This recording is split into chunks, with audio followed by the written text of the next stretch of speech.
Guys, tayo. Ito yung morning namin dito guys. Binagyo kami. Napatay na. Tingnan nyo yung mga ano Diyos ko mariusip. Ha? Tingnan nyo guys Grabe. Ayan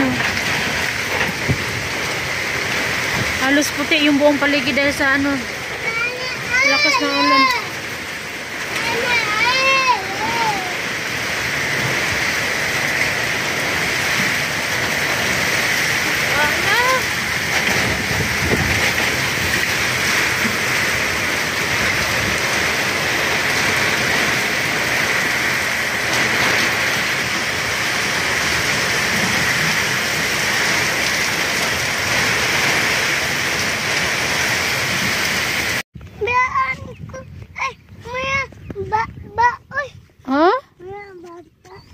Habala ka oy, biyaan ko nimo oy. Biyaan ko nimo.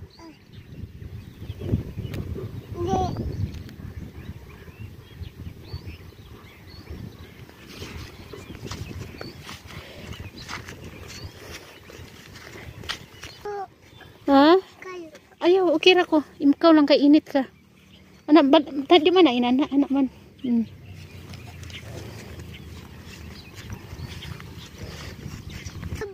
Ha? Too big.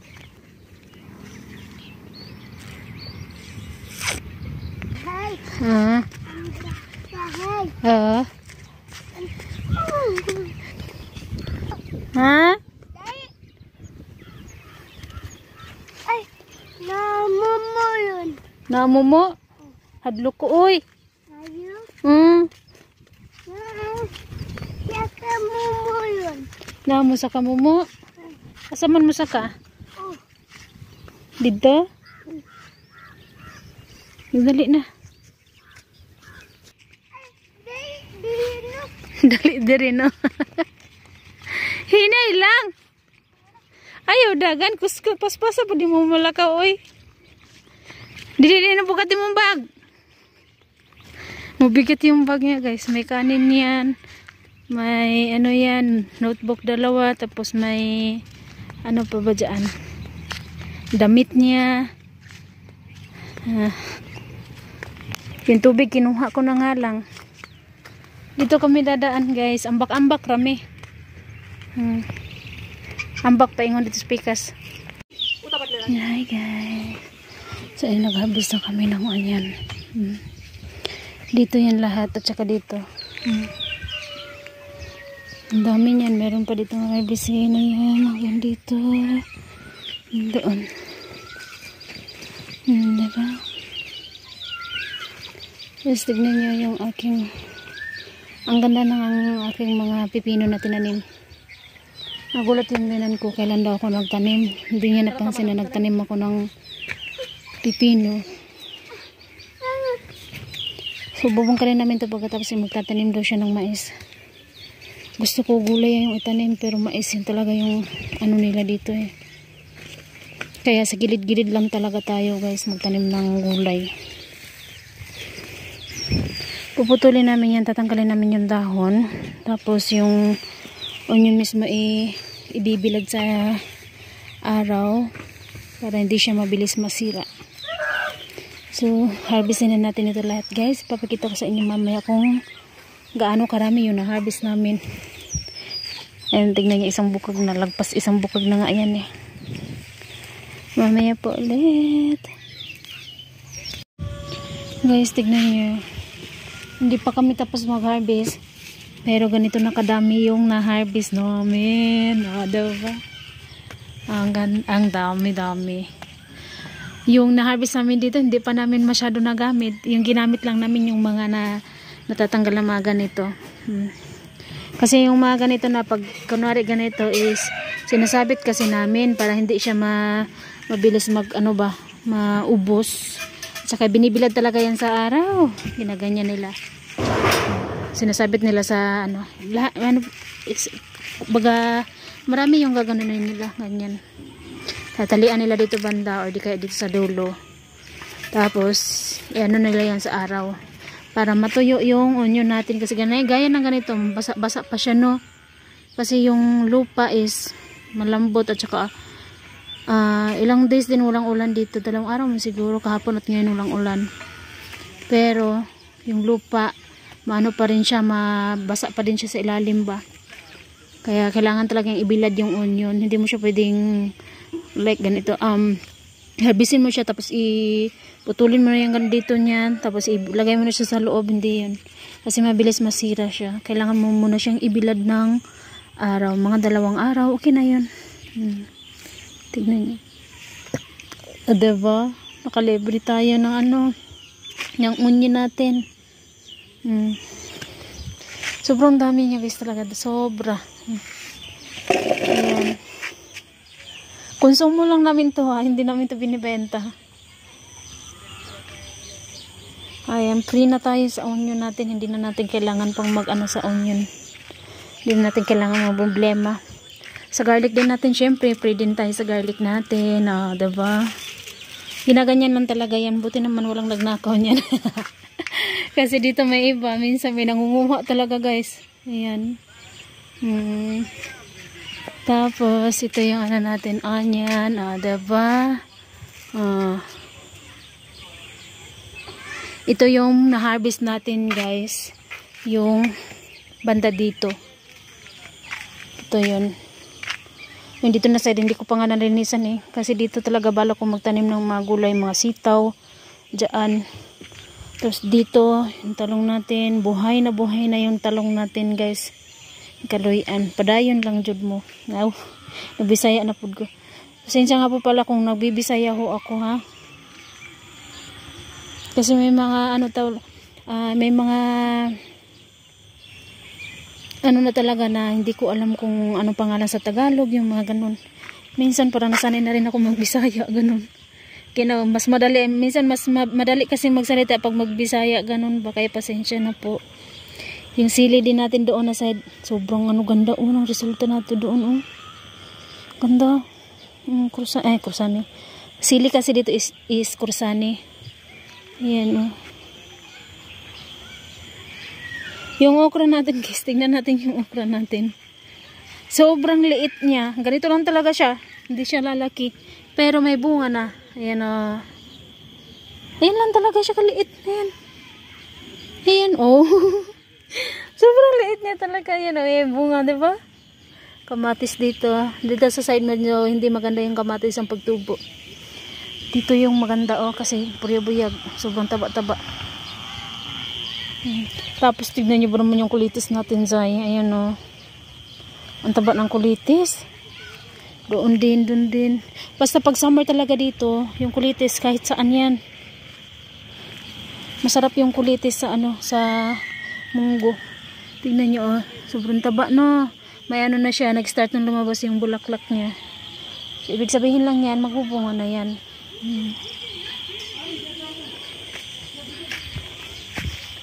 Ito din, excited din akong magtubo siya doon sa labas, sa niya ba yung mga, kasi may mga buto-buto to siya Ayan na. Pag malalaglag yan siya dito, itutubo yan siya ng basta-basta. Gusto kong padamihin ito at ilinya lahat ng dito, ganyan ba. So may bricks pa tayong natira, guys. Ito is gagawin nating, hindi ko alam kung magsasakto ba to. Parang hindi to sakto, guys. Gagawa tayo na ng dirty kitchen dito na side. Soon. Dito lang. Hanggang dyan lang. Yan. At saka dyan.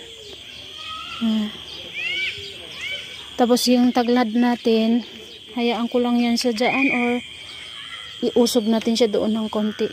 Or di kaya yung isa, ganyan natin siya doon para maging harang na lang siya doon pa. Tapos yung dirty kitchen natin dyan lang siya banta. Yung floor mat, sayang gusto ko yung kulay ng floor mat namin. Ayan. Ito yung pinagkaabalahan namin today. Ayan. Si uncle naman yung makakabit ng plywood, guys. Hindi pa rin dumating hanggang ngayon. Kaya pala hindi ko nakikita si uncle na nagtatambay dyan sa labas, sa bahay na yan. Kasi wala pala sila, busy sila. Gumagawa sila, may pumunta sila doon sa pangalawang palengke. Pangalawang palengke nag-aano sila guys, may inaasikaso daw sila. Yun. Kaya wala sila. Sabi ni uncle, bukas daw pupunta sila dito. I-check daw nila. So, ang balak ko guys is, balak ko na lang na palitan na lang yung 2 yero. Yung 2 yero lang yung madalang sa may living room. Hi! Asa ka gikan? Asa? Ay, baby. Bibi? Neto ka sa bibi? Ma, hancho. Hancho? Kinsa man? Ay, baby. Kigbunalan ka sa bibi? Uy. Ngano man? Ay, di minaw. Di maminaw? Aw, ina nang tani mo paminaw, bibi. Ayaw ko punali. Luoy RG. Maboy. Nagpunta kasi siya doon. Doon nakikipaglaro siya doon. Nandun din si RG guys. So guys, hanggang dito na lang muna. Hindi pa natapos yung pag-harvest namin guys ha. Pakita ko na lang muna. Habol muna natin. Pakita ko yung may harvestin pa tayo. Ayan o. May harvestin pa tayo dito na side. Ayan. Ayan. Dyan. Hanggang dun sa dulo. Pero yung nasa dulo guys, hindi na daw muna yung harvestin kasi maliit pa siya. Wala pa siyang bunga. Baga, dahon, parang dahon pa lang siya. Yung kamatis natin buyag. Dito ang ganda ng lupa guys. Tingnan niyo yung ano natin, okra. Ay, ang tawag dito pipino. Tapos yung kamatis natin may hinog na, 2. Yung isa medyo dilaw pa. Yung isa, okay na yan. Harvestin, o diba? Yan. Yung tanong sa ama sa akin na kailan daw ako nagtanim. Hindi siya nakapansin na nagtanim pala ako ng mga gulay. Tsaka yung ibang ano guys, yung ibang kamatis, doon sa harap na tinanim ko, kinuha ni ama, nilipat niya dito na banda. Yan. Tapos dyan pipino din. Binakudan ko na para yung pato kasi lagi kasi nagtatambay dito kainin yung dahon ba, sayang. Tapos dito rin meron, doon meron, pero hindi pa nakita yung dahon niya.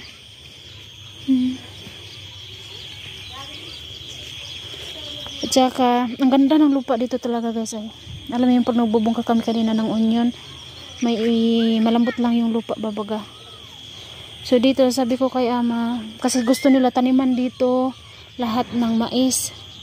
Sabi ko, nakiano ako na baka pwede mong sumingit dito na side ng ginger. Ang balak nilang itanim is yung turmeric. Nagtatanim naman talaga sila ng turmeric, pero doon na side sa dulo na yun. So sabi naman sa akin ni Bianan is ni ama, doon daw magtanim ng ginger. Sabi ko doon kasi sa dulo na masyado. So kung pwede ba dito na lang para mas maganda. Dito na sa harap is gulayan, kahit doon na lang nagtanim ng maisan. Para dito patag lang siya gani. Pero okay naman siguro sa kanya, ewan ko lang. Dito pag na-harvest din ito, medyo malaki-laki din yung. Sana marami pa tayong maitatanim na gulay Kaya pasensya na po talaga kung katag-katag talaga yung gulay natin dahil nakisingit lang naman tayo guys. Nakisingit lang tayo na magtanim ng gulay-gulay. Kagaya dito, may nagtanim ako ng kailan na sitaw. Kahit tuyo yan sa ibabaw ng lupa na yan, sa ilalim yan is basang-basa. Ayan, dyan, dulo hanggang dito. Mix na yung gulay na tinanim ko dyan. Sitaw,